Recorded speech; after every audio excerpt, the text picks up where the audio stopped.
नमस्कार, जय जोहार। IND24 के बिग टॉक शो में इस बार हमारे साथ स्टूडियो में मौजूद है चर्चा के लिए बहुत ही खास मेहमान। इस बार हमारे साथ चर्चा के लिए जुड़ रहे हैं छत्तीसगढ़ के joint commissioner and chairman inter department lead agency road safety Chhattisgarh. तो मैं सीधे सर के पास ही चलती हूँ बिना विलंब किए। सर, बहुत बहुत स्वागत है आपका हमारे शो में। समय देने के लिए बहुत बहुत धन्यवाद। सबसे पहले तो सर मैं आपसे ये जानना चाहती हूँ कि ये जो मैंने डेजिग्नेशन का जिक्र किया इंटर डिपार्टमेंटल, हम तो जानते हैं, हम तो सुनते हैं, लेकिन बहुत सारे ऐसे लोग होते हैं, आम जनता, वो समझ नहीं पाती है इस वर्ड को। तो सबसे पहले तो सर मैं आपसे यही कहूँगी कि इसे डिफाइन कीजिए, इसे समझाइए कि इसमें होता क्या है, कैसे कार्य होता है। रोड सेफ्टी के 4 इम्पोर्टेंट पिलर्स हैं जिसको 4 E's के नाम से भी जानते हैं: एजुकेशन, इंजीनियरिंग, एनफोर्समेंट और इमरजेंसी केयर। और इन्हीं चारों पिलर्स के लोगों को, अथॉरिटीज़ को मिला के एक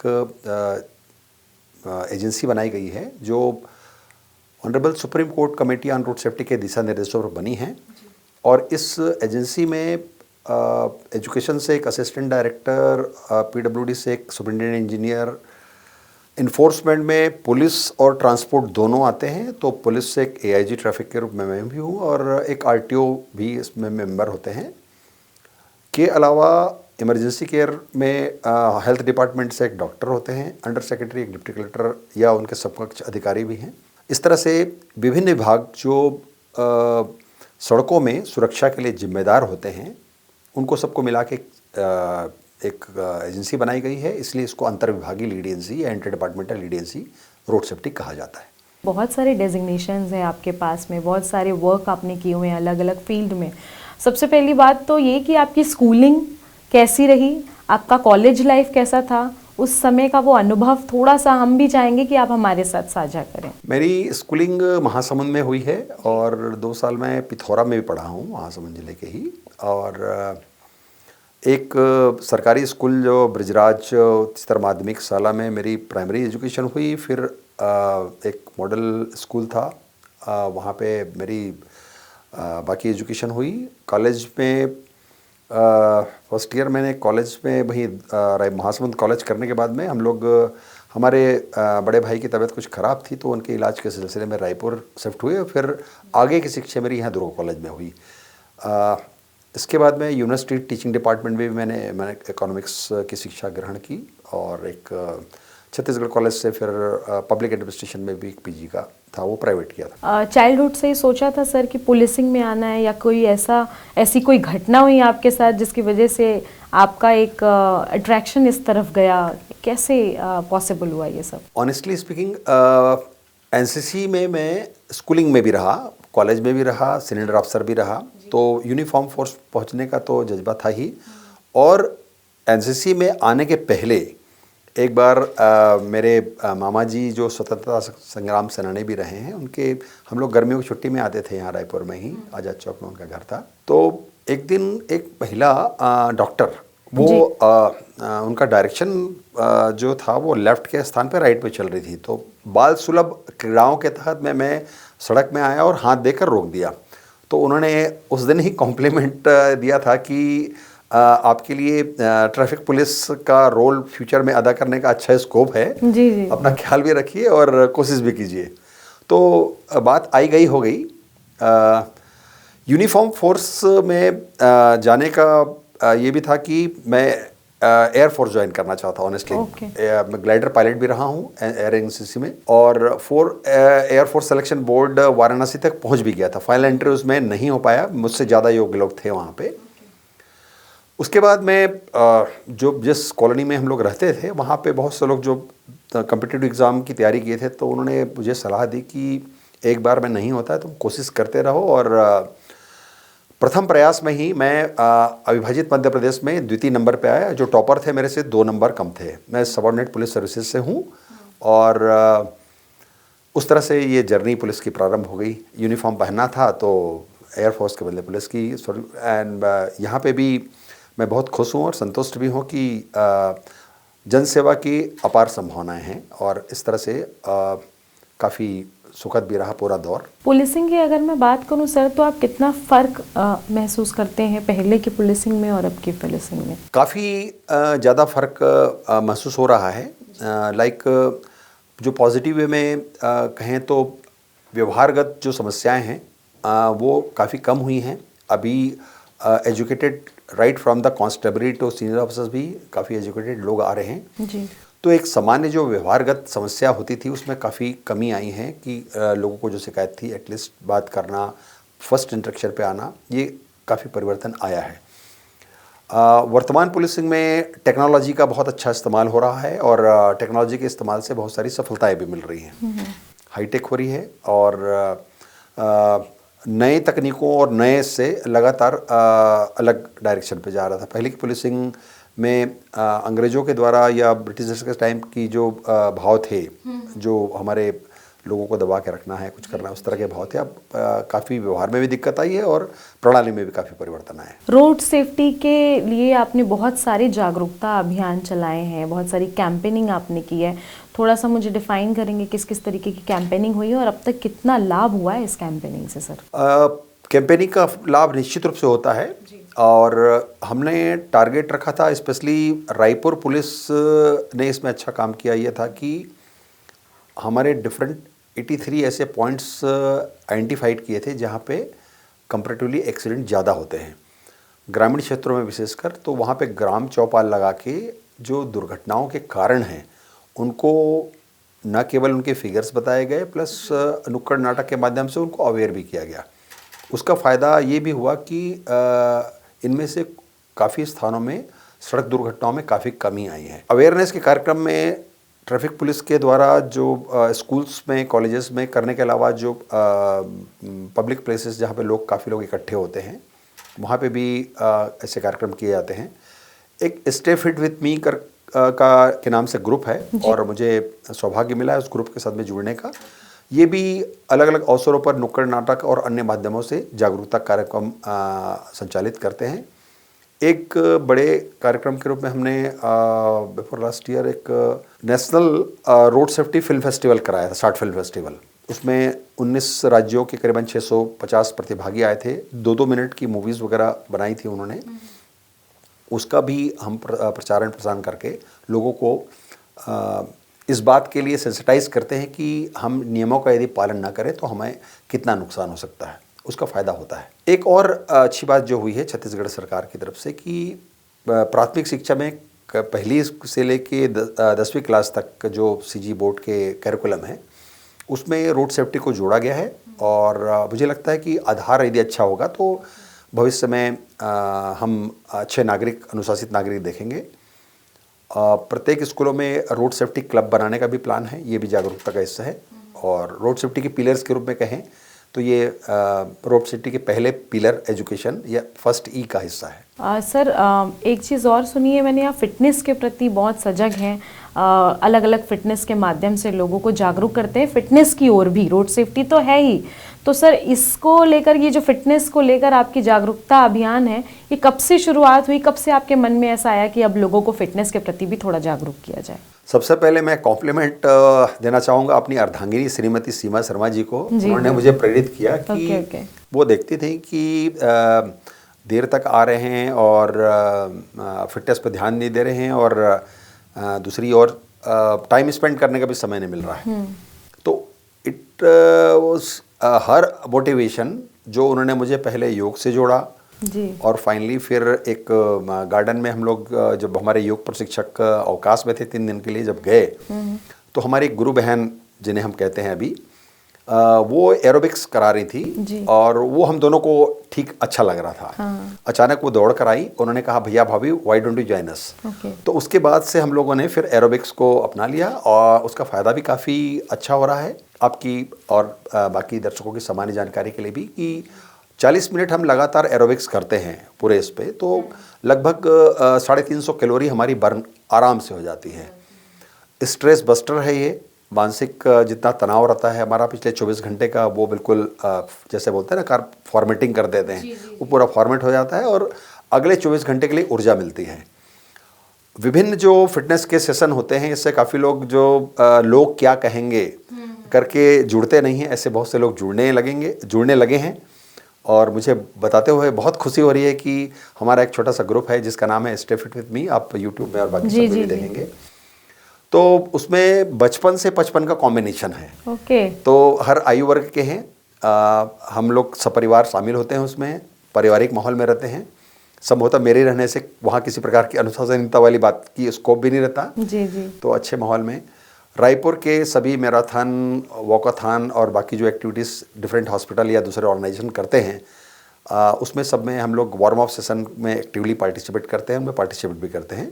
इससे दायरा भी बढ़ता है और उसके साथ साथ में ऐसे आयोजनों में हम अपनी रोड सेफ्टी की भी बात भी कर लेते हैं। सर, आपका एक वीडियो देखा था हमने जो काफ़ी वायरल हुआ था। आप पूरी पब्लिक को जो है वो फिटनेस के प्रति फुल मूड में एकदम जागरूक करते नज़र आ रहे हैं। तो क्या था सर वो वीडियो, और एरोबिक्स, और मतलब इतने अच्छे तरीके से एरोबिक्स करते, क्या लगता है कि मतलब इससे कितना फ़ायदा होता है पब्लिक को डेली की दिनचर्या में? एक फिटनेस के लिए कोई भी व्यक्ति को 1 घंटा देना कितना आवश्यक है? देखिए, अभी जो सामान्य जीवन शैली है जिसमें हम मोबाइल पे और बाकी चीज़ों में ज़्यादा ध्यान रहे हैं, जंक फूड्स और उसके कारण में भी दूसरी कॉम्प्लिकेशंस आ रहे हैं। तो आप एरोबिक्स वगैरह करते हैं तो जैसे मैंने पहले बताया कि 300 से 400 कैलोरी आसानी से बर्न कर सकते हैं और स्ट्रेस बस्टर है एक। रात में ऐसा किए जाने, सवेरे आप यदि करते हैं तो रात में आपको बहुत अच्छी नींद आती है, सबसे इम्पोर्टेंट है। अच्छी नींद आएगी तो आपका पूरा दिन अच्छा होता है जी। और अपार्ट फ्रॉम कि स्ट्रेस बस्टर होने के कारण में पिछले 24 घंटे के हम पूरे तनाव दूर कर लेते हैं और अगले 24 घंटे के लिए ऊर्जा मिलती है। तो मुझे ऐसा लगा कि लोग स्वस्थ शरीर में स्वस्थ मन का वास होता है। लोग स्वस्थ रहेंगे, शरीर मन स्वस्थ रहेगा। अपनी समस्याओं का समाधान वो सड़क पर खोजने की कोशिश नहीं करेंगे, कंसंट्रेशन उनका ठीक होगा तो लोग सुरक्षित रहेंगे। ये बड़े कारण हैं जिसके कारण एक्सीडेंट्स भी होते हैं। तो हम लोगों ने इस तरह से फिटनेस को और रोड सेफ्टी को एक साथ जोड़ने का प्रयास प्रारंभ किया है और काफ़ी सफलता भी मिल रही है इसमें। सर, हम देखते हैं कि रास्ते में जो यंग जनरेशन के बच्चे हैं आजकल, वो स्कूटी लिए या कार लिए, हालांकि उनकी उम्र के पहले ही वो गाड़ियां थाम लेते हैं, लेकिन उस दौरान जिस तरीके से वो गाड़ियां चलाते हैं रोड पर, वो कहीं ना कहीं घातक है। अब ऐसे में कैसे सुधरेगी सर ट्रैफिक व्यवस्था? इसको स्वानुशासन के रूप में मैं कहना चाहूँगा। स्वानुशासन से आशय मेरा ये है कि जो पेरेंट्स हैं वो खुद अनुशासित हों। ये देखें कि जिन बच्चों की आयु नहीं हुई है चलाने लायक या उनको प्रॉपर लाइसेंस नहीं मिल पाया है तो वो उन बच्चों को ना दें। अपनी व्यस्तताओं के कारण में आजकल ट्यूशन और सब करना है, लोग ऐसा दे देते हैं।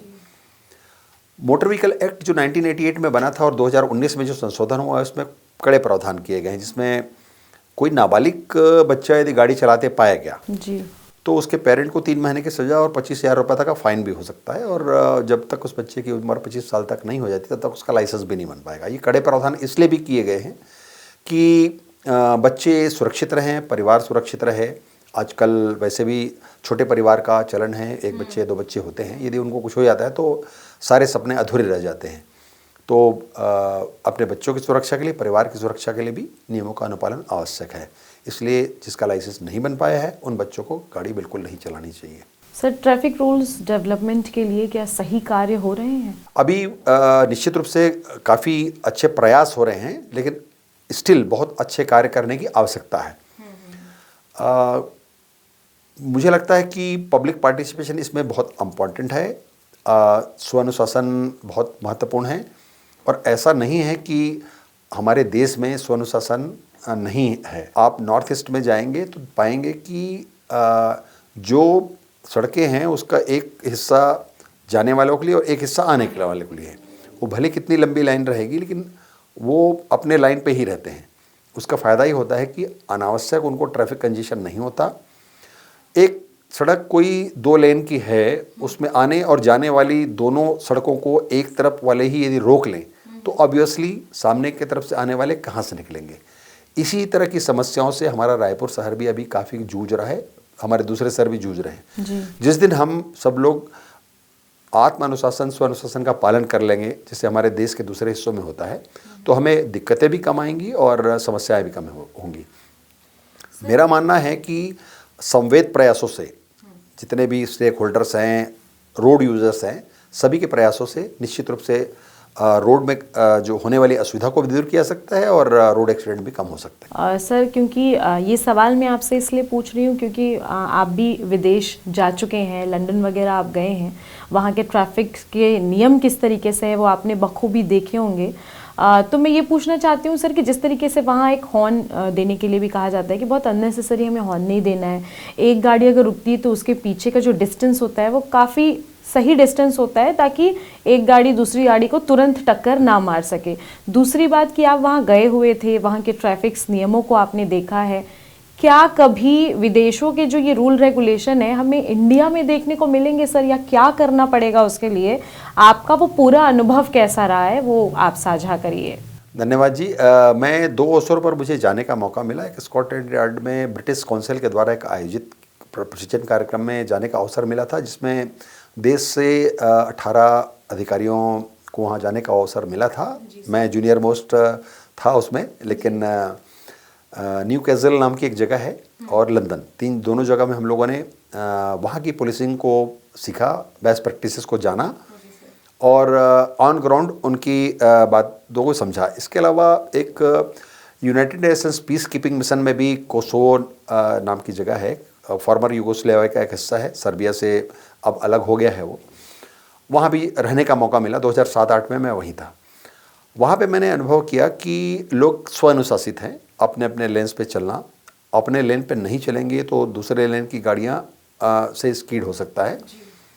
तो स्वानुशासन बहुत इंपॉर्टेंट है। दूसरा, लाइसेंसिंग का सिस्टम काफ़ी टफ है, मतलब प्राप्त करना काफ़ी कठिन है वहाँ पे, और थोड़ी बहुत भी यदि आपकी खामी रहती है तो लाइसेंस सस्पेंड होगा या फिर कैंसिल होगा, तो फिर एक बहुत बड़ी फिर से एक्सरसाइज करने पड़ेगी जी। और बिना गाड़ी के वहाँ पे चलना या जीवन यापन करना काफ़ी कठिन है वहाँ के स्थानीय लोगों के लिए। इसलिए स्वाभाविक रूप से वो नियमों का अनुपालन काफ़ी करते हैं। एक्सीडेंट भी काफ़ी होते हैं वहाँ पे, लेकिन बाकी जो दूसरे पिलर है, इमरजेंसी केयर और बाकी सब चीज़ें हैं, वो अच्छी बेहतर होने के कारण उनको ऐड भी जल्दी मिल जाता है और कंपैरेटिवली डेथ रेट कम है। जी जी। तो स्वानुशासन तो मैंने देखा। दूसरा, लोग दूसरों की भी रिस्पेक्ट करते हैं। जैसे पेडेस्ट्रियंस जो है वो यदि जा रहे हैं तो अपनी गाड़ी रोक के वो क्रॉस करने देंगे। सड़कों में एक व्यवस्था ये भी है कि कोई पेडेस्ट्रियन है जिसको जंक्शन के अलावा कहीं से क्रॉस करना है तो विभिन्न पोल्स में डिस्टेंस में एक बटन लगा होता है, वो बटन दबाने से दोनों तरफ रेड लाइट जल जाती है और कोई बच्चे हो गया, बुजुर्ग हो गए, वो आसानी से सड़क को पास कर सकते हैं। ऐसा नहीं है कि हम हमारे देश में नहीं देख पाएंगे। हमने कोरोना भी देखा है। कोरोना जब आया तो लोग स्वानुशासित होकर अपने घरों में चले गए, बहुत सारे नियमों का पालन करने लगे। तो ईश्वर न करे हमको उस तरह की दिक्कत दोबारा आए, लेकिन भारत वासियों को, रायपुर वासियों को, छत्तीसगढ़ वासियों को में ये जज्बा तो है कि जब उन्होंने ठान लिया कि हमको ये नहीं करना है तो नहीं होगा। तो अब केवल यही है कि हमको संवेद प्रयास से सबको इस बात के लिए मोटिवेट करना है, लगातार कर भी रहे हैं। जिस दिन उनको समझ में आएगा कि यार ये हम सबके लिए ठीक है, तो यहाँ पे भी आपको विदेशों से ज़्यादा अच्छी व्यवस्था देखने को मिलेगी। ये नॉर्मल सी बात है कि चेकिंग पॉइंट्स जहाँ जहाँ पर है वहाँ पर ट्रैफिक पुलिस खड़ी रहती है, आने जाने वालों के हेलमेट्स चेक किए जाते हैं, लाइसेंस चेक किए जाते हैं। कई बार हमारे पास ऐसे कंप्लेन आते हैं सर जिसमें ये बताया जाता है कि उनके पास हेलमेट रहता है, इंश्योरेंस भी रहते हैं, लाइसेंस भी रहते हैं, फिर भी कुछ ना कुछ दलील देके कि आपका साइलेंसर ठीक नहीं है, ये ठीक नहीं है, कुछ ना कुछ दलील देके उन्हें रोक कर रखा जाता है। तो जब इस तरीके की कंप्लेन आप तक पहुंचती है तो फिर आप क्या निराकरण करते हैं? क्या ये सही है सर?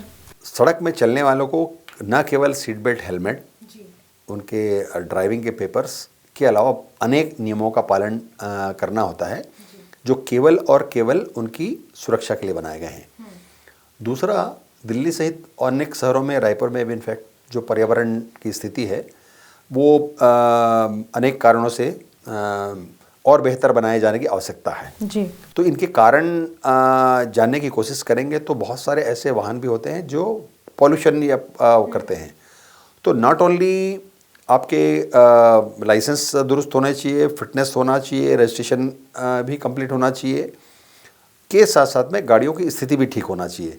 मैं आपसे सहमत ये हूँ कि इसमें अनावश्यक बहुत देर तक नहीं खड़ा करना चाहिए। इसका दूसरा पहलू ये है कि जब हम को कोई रोकता है तो तो एक कॉमन मैंने दूसरी चीज़ भी देखी है कि सबसे पहले कोशिश करते हैं कि अपने आप को जस्टिफाई करने के लिए, मैं तो 2 मिनट के लिए आया था, 2 मिनट के लिए हेलमेट, ये बाजार पास में जा रहा हूँ, या फिर मुझे मंदिर सो तक तो जाना है, 10 किलोमीटर आ जाऊँगा। अपनी गलतियाँ सामान्यतः नहीं दिखाई देती लोगों को। लोग पूरी व्यवस्थाओं में सुधार तो चाहते हैं, लेकिन स्वयं को अपवाद रखे। तो हम एक बार कोशिश करने की, जब घर से बाहर निकल रहे हैं तो हमारी सारी चीज़ें अद्यतन है, तो निश्चित रूप से आपको कहीं नहीं रुकना पड़ेगा। अनावश्यक रूप से कोई यदि परेशान करता है तो उसकी शिकायत भी हर जिलों में संबंधित एसपी से और पुलिस मुख्यालय से की जा सकती है, उसमें कार्रवाई भी होती है। सर, सुनने में ये भी आता है कि हम आंकड़ों पे अगर जाएं तो ज़्यादा से ज़्यादा जो केसेस होते हैं एक्सीडेंट के, मृत्यु की संख्या उसी से ही डिफाइन होती है, यानी कि एक्सीडेंट की वजह से ही ज़्यादा मृत्यु होती है। तो इसे किस तरीके से डिफाइन करेंगे? इससे बचने के लिए क्या कुछ उपाय किए जा सकते हैं?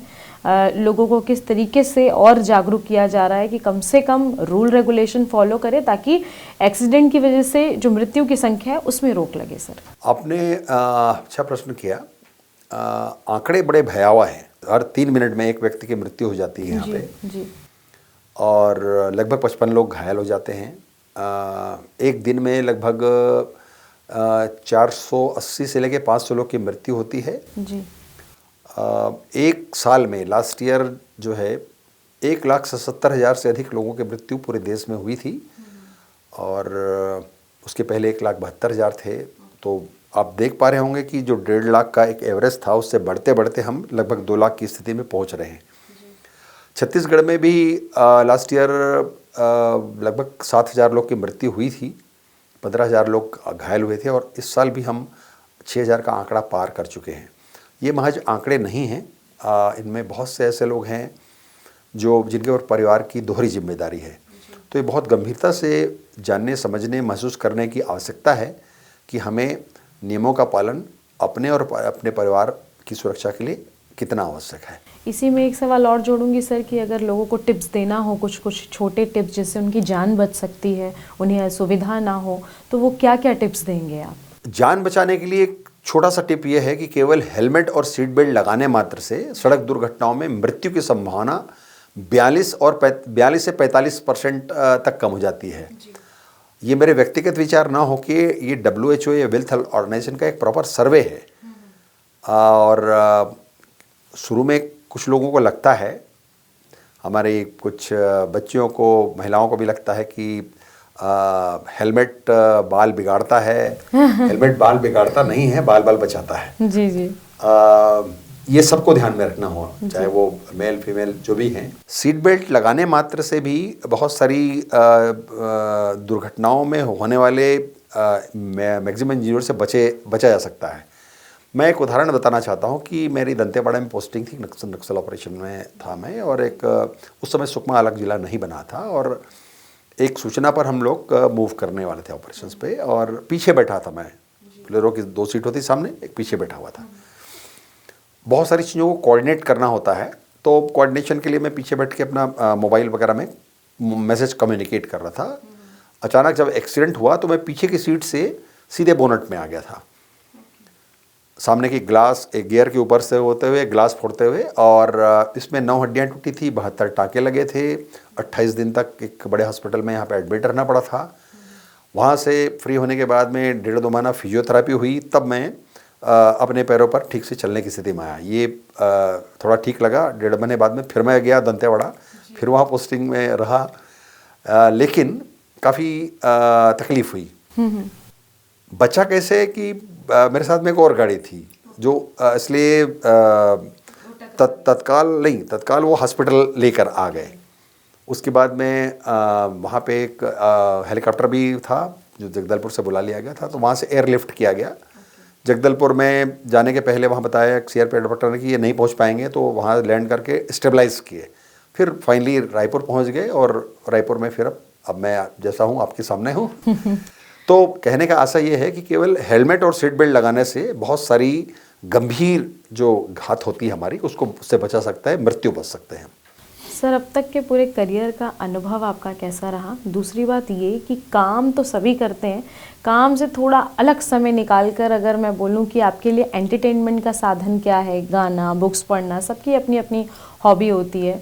आपकी हॉबी क्या है? संजय जी की हॉबी क्या है? मैं अपनी समस्त व्यस्तताओं के बीच में अपने फिटनेस के लिए, अपने परिवार के फिटनेस के लिए, अपने फ्रेंड सर्कल के फिटनेस के लिए घंटे का समय जरूर निकालता हूँ। हर सैटरडे संडे को हम लोग निश्चित रूप से, जब बाकी लोग थोड़ा आराम की मुद्रा में होते हैं, हम लोग इवेंट करते हैं अलग अलग स्थानों पे, फिटनेस का अवेयरनेस और बाकी सबका भी करते हैं। तो अपने लिए समय निकालना जरूर चाहिए। दूसरा, लोग क्या कहेंगे इसकी ज़्यादा परवाह नहीं करना चाहिए। आपकी आयु कितनी है, आपकी पोजीशन क्या है, इससे परे मर्यादा के सीमा में रहकर आप कोई भी एक्सरसाइज अपनी फिटनेस के लिए करते हैं तो मुझे लगता है there is nothing wrong with all this, और मैं उसी इस पे 1 घंटा अपने लिए जरूर निकालता हूँ। तो सर, गाने वगैरह का भी शौक है आपको? कभी गुनगुना लेते हैं ऐसा कभी? ये इंटरेस्टिंग क्वेश्चन है, इसमें इन लाइटर नोट एक बताना भी चाहूँगा। मैं जब एनसीसी में था तो ग्रुप सॉन्ग गाना मेरा कभी आवाज़ अच्छी नहीं रही लेकिन जो बेस्ट कैडेट का कंपटीशन होता है उसमें आपकी जो बाकी एक्टिविटीज़ हैं, लाइक आपका परेड कैसा है, यूनिफॉर्म कैसे पहनते हैं, कमांड कैसी है, के अलावा एक्स्ट्रा करिकुलर एक्टिविटीज़ में आप स्टेज में कैसे परफॉर्म करते हैं, उसके भी नंबर होते हैं। तो मुझे ऐसा लगा कि मैं ग्रुप सॉन्ग में लिपसिंग भी करते रहूं तो भी काम चल जाएगा। सफल भी हो गया। जो रायपुर, बिलासपुर, अलग अलग वहाँ पे ग्रुप्स हुआ करते थे। रायपुर के ग्रुप ने एक छत्तीसगढ़ी गाना तैयार किया था, उस ग्रुप सॉन्ग में रह के मैं सेलेक्ट भी हो गया। भोपाल पहुँचा तो मध्य प्रदेश की टीम जानी थी उस समय, और वहाँ से फिर एक 3 लोगों की टीम बनी, जिसमें एक आकाशवाणी से थे, एक संगीत विद्यालय के थे और एक लेफ्टिनेंट कर्नल साहब थे। वो बैठे और एक एक जो व्यक्ति थे, जो कोई इंदौर से था, कोई भोपाल, सबका एक ऑडिशन लेना चालू किया। आने के बाद में एक एक को मुखड़ा ही बोलते हैं ना, हाँ, मुखड़ा सुनाना था। सब लोग आते जाते थे, अच्छे गाना गाते थे तो उनको जो म्यूज़िक के टीचर थे, जो एक्सपर्ट थे, वो ओके करते जाते थे। मेरी जब बारी आई तो उसके पहले मैं सवेरे कमांड देना था, तो मैं आवाज़ थोड़ी बैठी हुई थी। जैसे ही मैंने चालू किया तो उन दोनों के अलावा कर्नल साहब खड़े हो गए, तो बोले आप केवल परेड तक सीमित रहो। तो उसके बाद से मैंने साहस नहीं किया गाने का। तो ये रही, गाना सुनना बड़ा अच्छा लगता है। मैं अपने ऑफिस जाते आते समय म्यूज़िक सुनना पसंद करता हूँ। सर, आज के यंग युवाओं को जो एग्ज़ाम देते हैं कई बार लेकिन असफल हो जाते हैं एग्ज़ाम में, और उसकी वजह से बहुत हताश हो जाते हैं, डिप्रेशन में चले जाते हैं, उन युवाओं को किस तरीके का मैसेज देना चाहेंगे कि रुकना नहीं चाहिए, आगे बढ़ते रहना चाहिए, पेशेंस कितना रखना चाहिए? थोड़ी सी उसकी टिप्स, एक लास्ट मेरा ये सवाल था, तो किस तरीके की टिप्स आज के नई यंग जनरेशन को देना चाहिए? मुझे लगता है कि सोशल मीडिया में काफ़ी समय जो व्यतीत हो रहा है उसको थोड़ा सा उस पर नियंत्रण रखना चाहिए। अपने फिटनेस पर ध्यान देना चाहिए। फिटनेस के अलावा अपने कंसंट्रेशन पे, आपका कोई भी ऐसा कार्य जिससे आपका ध्यान भटक रहा है उससे दूर रहने की कोशिश करना चाहिए। आपका जो फ्रेंड्स ग्रुप है और बाकी जो आपका सर्कल है वो किस प्रकार के लोग हैं, किस तरह से आपका ध्यान भटकाते हैं। मुझे लगता है अपना कंसंट्रेशन ठीक रखें, अपना फिटनेस ठीक रहें, स्वस्थ शरीर रहे, आपका स्वस्थ मन रहेगा तो काफ़ी कुछ की जा सकती है। फोकस होके काम करना चाहिए। कॉम्पिटिटिव एग्ज़ाम में फोकस होके यदि तैयारी की जाए तो सफलता अवश्य मिलती है। तो ये थे हमारे साथ संजय शर्मा जी, जो कि छत्तीसगढ़ के AIG ट्रैफिक और रोड सेफ्टी के चेयरमैन हैं। कुल मिला के उन्होंने कहा कि सबसे ज़्यादा ज़रूरी है फिटनेस पर ध्यान देना। वो खुद ध्यान देते हैं और पूरे छत्तीसगढ़ के पूरे प्रदेशवासियों को भी जागरूक करने के लिए एक तरीके से वो कहते हैं कि ज़रूरत है फिटनेस की। दूसरी बात, अगर मैं रोड सेफ्टी की, ये चेयरमैन है तो उस दिशा में बहुत अच्छे कार्य कर रहे हैं। कई सारे नए नए प्लान्स वो कर रहे हैं कि कैसे जो छत्तीसगढ़ में या पूरे प्रदेश भर में एक्सीडेंट के केसेस हैं वो कम हो सके। रूल रेगुलेशन की बात उन्होंने की कि अगर आप गाड़ी चला रहे हैं तो बहुत ज़रूरी है आप हेलमेट का उपयोग करें, क्योंकि हेलमेट से आपके बाल नहीं खराब होते, जबकि बल्कि आप बाल बच जाते हैं। तो कुल मिला के जो रोड सेफ्टी है उसे बहुत अच्छी तरीके से क्रियान्वित करने का कार्य लगातार जो संजय शर्मा जी हैं वो कर रहे हैं। सर बहुत बहुत धन्यवाद हमारे शो में समय देने के लिए। आपका बहुत बहुत धन्यवाद। और मेरी बातें आपको आपके माध्यम से लोगों तक पहुंचेगी, इसके लिए भी बहुत बहुत आभार आपका। Thank you so much sir.